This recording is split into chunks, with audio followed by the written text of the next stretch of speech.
Tá? Então, eu trouxe aqui novamente o exemplo do algoritmo para fritar ovo. Deixa eu abrir aqui a tela, né? Porque esse exemplo, pessoal, ele é fundamental aí para vocês entenderem, né, a lógica dessa estrutura de seleção. Primeiro que a gente tem que entender o seguinte, que nem sempre, né, nós vamos utilizar ali uma estrutura sequencial, tá? Então vamos começar aqui com o exemplo desse ovo, né, para fritar o ovo. Então, basicamente, vamos imaginar aqui a situação, né? A gente chega em casa de madrugada com fome. Quais são os passos aí necessários para a gente poder fritar o ovo e matar a nossa fome, né? Então, nós vamos criar um algoritmo para poder fazer esse processo, tá? Então, eu vou lá, abro a geladeira, pego o ovo, pego o óleo, pego a frigideira, ligo o fogão, quebro o ovo, coloco na frigideira, frito o ovo e como o ovo, certo? Então, basicamente, a representação utilizando a narração descritiva, a gente pode fazer dessa forma, né? Os passos ali em tópicos para podermos aí gerar essa solução, tá? Agora, se eu fosse trabalhar com esse mesmo algoritmo, mas usando uma representação diferente, como por exemplo o diagrama de bloco ou o fluxograma, eu faria da seguinte forma, né? Colocaria ali o início, que é o terminal, né? E aí eu trabalharia então com essa sequência, né, de instruções lógicas para poder chegar lá na resolução, né, em qual é o meu objetivo, que é comer o ovo, tá? Então eu vou fazer essa estrutura aí usando essa representação mais de design, né? Mais visual, tá? Agora, se eu fosse trabalhar isso com pseudocódigo, ó, o pseudocódigo é um falso código, tá? Então, como eu falei agora há pouco, é a representação algorítmica que mais se assemelha a uma linguagem de alto nível, tá? Então, quando você está desenvolvendo Portugal, você tem a sensação ali que você está programando, né? Porque de fato você está, mas ainda não utilizando uma linguagem de alto nível, tá? Então, eu vou inserir os processos, abre a geladeira, sempre com um formato de instrução, tá vendo? Pego o ovo, pego o óleo, pego a frigideira e aí sim eu vou seguindo até chegar lá no final, que é comer o ovo, certo? Agora, eu tenho que pensar o seguinte: e se eu abrir a geladeira e não encontrar ovo algum, tá? O algoritmo que nós vimos lá atrás, né? Ele está correto, tá? Então, agora eu cheguei numa situação de refletir ali sobre condição, né? Tá, mas e se eu abrir a geladeira e não tiver? Eu não vou ter condições de seguir com aquele algoritmo que a gente viu lá atrás, tá? Então, nós não poderíamos fritar o ovo sem que ele existisse, né? E o ideal seria, né, com que, né, nós pudéssemos ali fazer a verificação se tem ovo na geladeira antes de começar a fazer o processo, não é verdade? Bom, então, para refletir, como que ficaria o nosso algoritmo, né? Com o que nós aprendemos até aqui, nós temos condições de desenvolver um diagrama de bloco ou um pseudocódigo que represente o problema citado? Então, se você for olhar lá na aula 3, né, e é sempre importante você assistir as aulas até o final, vocês vão perceber que nós já trazemos ali, né, nós apresentamos uma situação de condição, tá? Então, inclusive usando o diagrama de bloco e também o Portugal, certo?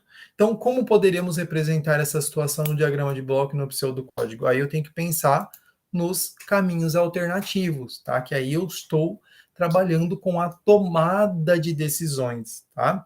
Então, quando desenvolvemos algoritmo, às vezes é necessário tomarmos aí decisões, tá? Então, nem sempre esse algoritmo ele vai seguir por uma estrutura sequencial, né, linear. Então, em dados momentos, ele vai ter que seguir caminhos alternativos ali. Até fiz uma brincadeira na aula 3, né, acho que foi na parte 1 da aula 3, sobre as inteligências artificiais fazendo uso do if e do else, né, depois você deu uma olhada lá atrás, que basicamente é só uma brincadeira mesmo, né, não é naquele sentido lá não que acontece hoje o processo, né. Os algoritmos, eles, né, hoje nós temos vários tipos de algoritmos aí que vão trabalhar numa estrutura mais uma pegada aí de inteligência, né, para inteligência artificial, tá? Então, para tomarmos decisões, usaremos o que nós conhecemos na programação como estruturas de seleção, tá? Então, aqui nessa primeira etapa, nesse primeiro bloco, nós vamos trabalhar com o if-else, que é o se e o senão. Mas lá na frente, nós vamos conhecer outros tipos aí de estruturas de seleção, tá? Como, por exemplo, usando o switch, né? Com as cases lá. Tudo bem?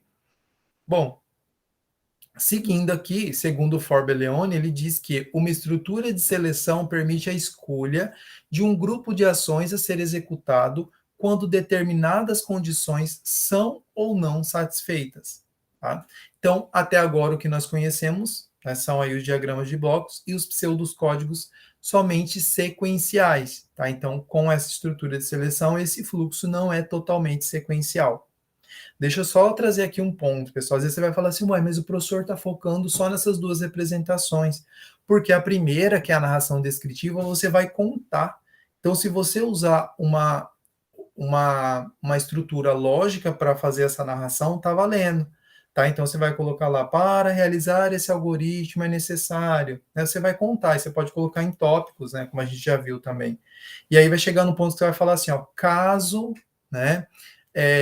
O primeiro, caso o problema encontrado ali seja direcionado para tal aspecto, para tal sentido, eu vou realizar tal instrução. Se não, então você vai contar, é simples, tá, de se fazer. Agora, na representação, usando tanto o fluxograma como o Portugal, nós ganhamos ali algumas instruções, alguns elementos gráficos novos, tá, que a gente vai ver agora, tá? Então, lá atrás, nós conhecemos alguns elementos do fluxograma, né, do nosso diagrama. Vamos voltar lá para a gente ver aqui rapidinho.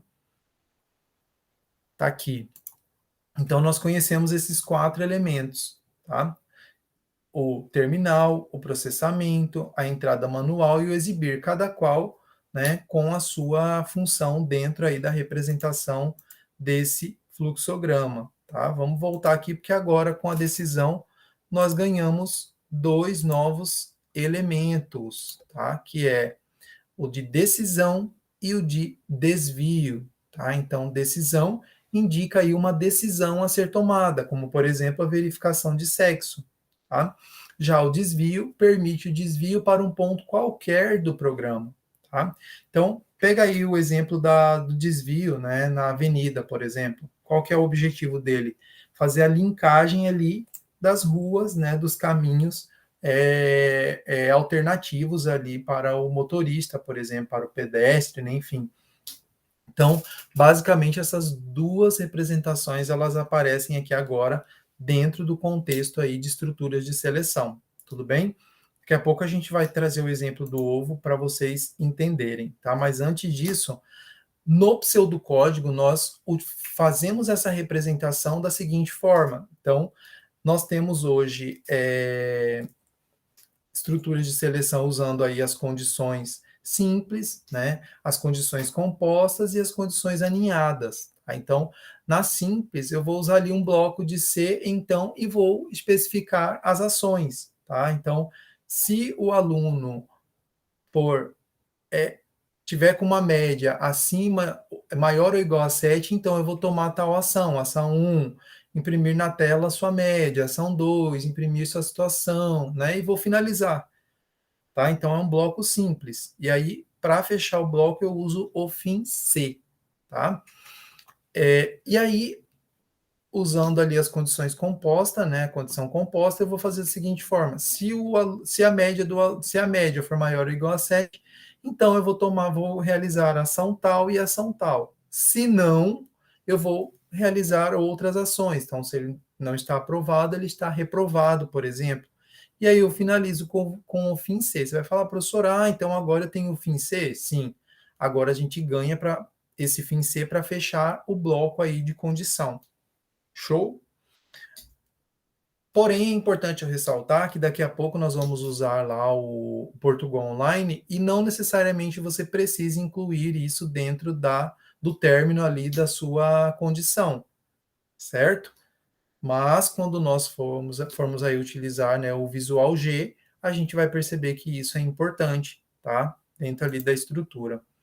Bom, então vamos pegar o algoritmo de fritar o ovo e agora inserir aí dentro da situação, né, da condição. Então, o que eu vou fazer? Agora não está mais sequencial, né? Eu inicio, vou abrir a geladeira e agora sim eu vou perguntar: tem ovo?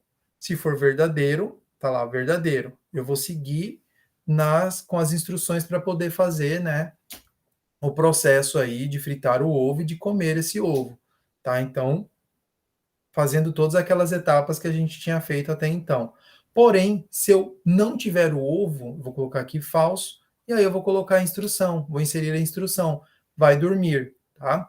E aqui agora percebam que eu tenho desvio para poder fazer a união desses dois caminhos, tá? Do verdadeiro e o falso. E aí, fazendo a linkagem ali com o terminal fim, certo? Então, basicamente, eu ganhei aqui a decisão, que é o elemento novo, e o desvio também novo dentro dessa estrutura aqui de representação. Agora, no pseudocódigo, eu vou fazer o seguinte: eu vou abrir a geladeira e aí eu já incluo a condição, né? Se existe o ovo, então aí eu atribuo as ações, né? As instruções ali. Se não, eu vou dormir. Finalizo, fechou, né? A nossa representação aí de tomada de decisões, tá? Então, para tomarmos decisões, precisaremos, em dados momentos, efetuar operações, avaliações e comparações, tá? Então, no nosso exemplo aqui, se você tirar 4 em português e 9 em matemática, e você analisa qual é a matéria que você precisa estudar mais, você vai entender ali que é o português, né? Que é a tua nota mais baixa. Mas como nós chegamos a essa conclusão, né? Nós fizemos uma comparação das duas matérias e vimos que a nota menor é a de língua portuguesa, tá? Então, para efetuarmos avaliações e comparações, utilizamos os operadores, tá? Então, vocês já viram isso aqui em lógica, né, na matemática, tá? Basicamente, eles são importantes dentro do processo aqui de programação também. Tá? Então, nós temos os operadores aritméticos, os operadores relacionais e os operadores lógicos. Vamos conhecer um pouquinho sobre cada um deles. Bom, então, nos operadores aritméticos, nós utilizamos aí para fazer as operações básicas, né? As operações matemáticas, aqui nós temos as básicas. Então, a adição, a subtração, a multiplicação e a divisão.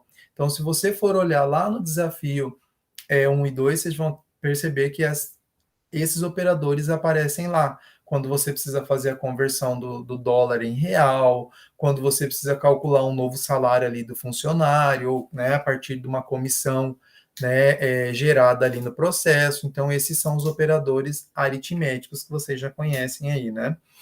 Aí nós temos os operadores relacionais, que são utilizados para fazer comparações entre valores e variáveis. Aí você vai me dizer assim, Ed, eu não sei o que são variáveis. Aí eu vou puxar a tua orelha e vou falar, volta lá na aula 2 e na aula 3 que você vai se lembrar aí o que são as variáveis, né? As caixinhas, tá?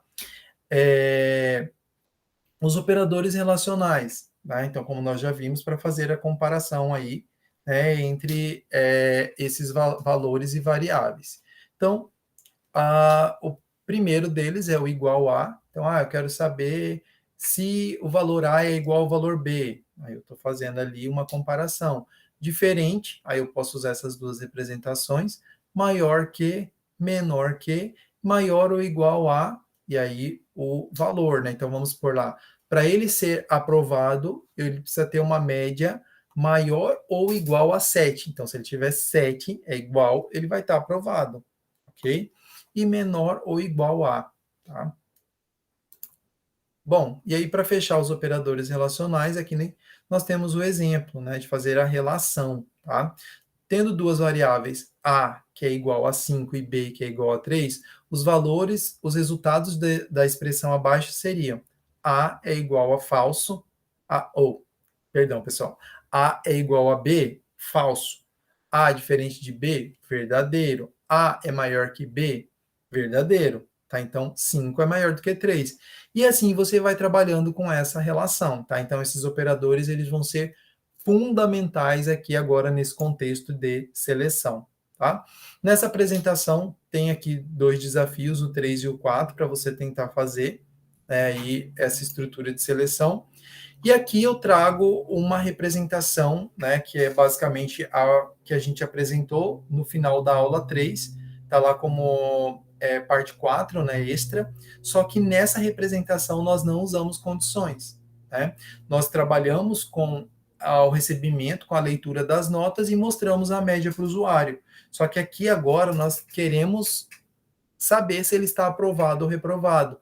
Então, para isso, eu vou iniciar toda a etapa aqui, né, de receber a nota 1, o peso 1, a nota 2 e o peso 3, aí o processamento, que vai ser o cálculo para se descobrir aí essa média ponderada, né? E aí nós chegamos na decisão. Se a média ponderada for maior ou igual a 7, o verdadeiro, ele vai estar, vou imprimir na tela que ele está aprovado. Agora, se for falso, ele está reprovado. Vou usar aqui, como é o nome disso aqui mesmo?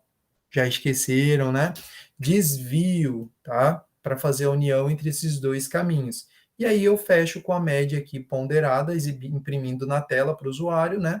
E com o terminal ali, fim, ok? Então, basicamente, a representação usando o fluxograma vai ser dessa forma aqui, tá? Então, vocês perceberam que lá no exemplo do ovo, logo no começo, né, ele fez uma primeira instrução, que é abrir a geladeira, e aí caiu na decisão. Aqui, no caso, nós seguimos primeiro recebendo os valores e processando para poder desenvolver aqui essa condição, tudo bem? Usando a representação aqui de decisão.